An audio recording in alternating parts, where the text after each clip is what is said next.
Hey everyone, thank you for tuning in for another Elden Ring boss guide. This time we're talking about Commander O'Neill that you can find in the Swamp of Aeonia here in Caelid. I am next to the site of grace called Inner Aeonia. I don't have the map cleared off, but all the same, you know the swamp. You know where the swamp is, alright? Yeah, if you're already here, you're already here. Anyways, you fight Commander O'Neill here. Now, the first thing I'm going to talk about is if you defeat the invader of Millicent, you can actually summon her for this fight right here. She will help you. All you have to do is just summon her if you choose to do so. The biggest thing about this fight is making sure that you kill all the summons. There's going to be a bit of a small squad of soldiers in the area. Some of them have swords and shields. All of them have crossbows. And then when he goes into phase 2, he summons 3 battle axe wielding soldiers as well. I do recommend worrying about killing them first, as that is the easiest way to make it so you can just really focus on the boss here. So I'm going to do that first running into this. We're going to basically ignore Commander O'Neill completely as we take out all these smaller soldiers around the sides. They don't have much health. They're pretty quick to take out, but they can overwhelm you if you let them. So you need to make sure that you take care of them as quick as possible. Also, Commander O'Neill, while he's on the side, he actually casts spells to buff them. This one, he gives them damage negation. He has another one where he increases their attack damage too, which he just did right there. So you want to make sure that you just kind of get rid of them so that way they're just out of the way. I think there's a good like 6 or 7 of them. We killed 3 and there's 3 more. So there's 6 of them you want to kill. If you focus on this first, it'll make it so focusing on the actual boss fight is that much simpler. Now, the next thing I want to talk about is Commander O'Neill does have a giant halberd called the Battle Standard. It is extremely parryable, and it's very easy to parry as well. I'll show you in just a moment. Now that it's one-on-one, let me show you how to parry him. Any attack that he does with this, including the two-handed attacks, are parryable, as you can see. He does have a good amount of health, and he does have a very large amount of armor, so, you know, just be aware of this. But as you can see, you can just cycle through these parries if you want to. I'll do it one more time just to show. Oh, I missed that one. If he does swing at you and you miss your parry, he will follow it up with Scarlet Rot based attacks, so make sure that you get out of there as quickly as possible. I'm glad that happened to show you, actually.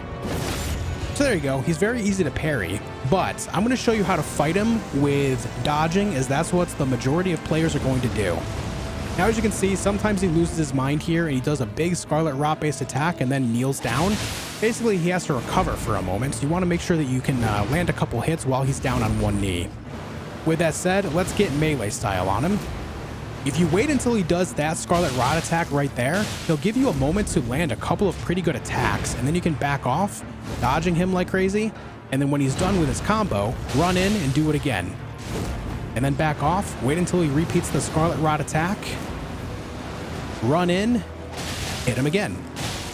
And that's the cycle. That is his biggest moment of weakness, and that's the one you want to capitalize on the most. So as long as you keep doing that cycle over and over, this fight won't be so bad for you.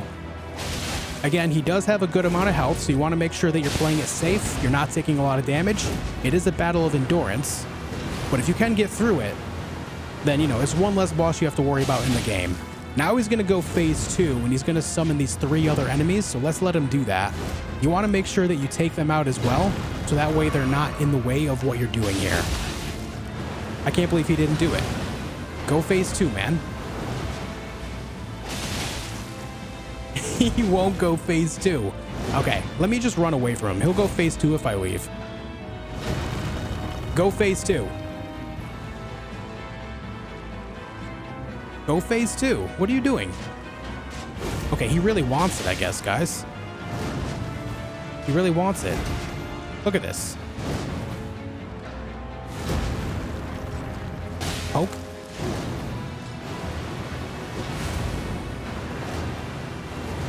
Phase 2, please.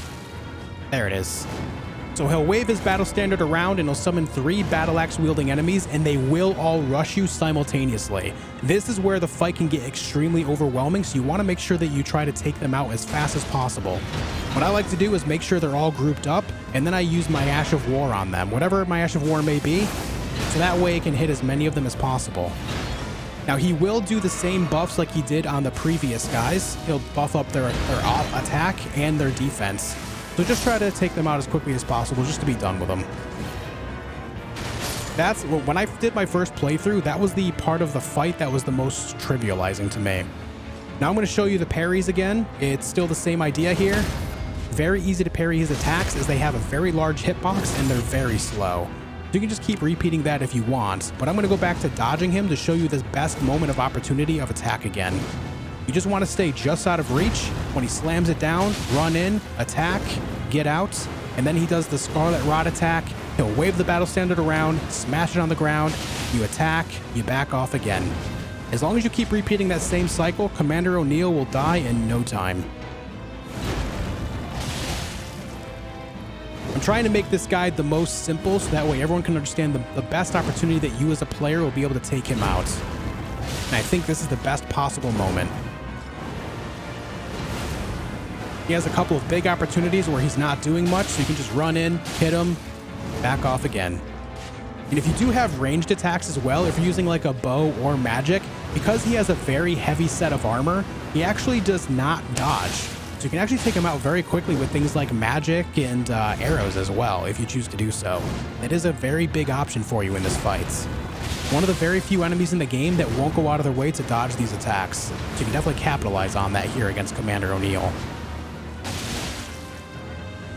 You see, I'm just repeating the same thing over and over. Those same exact moments on repeats.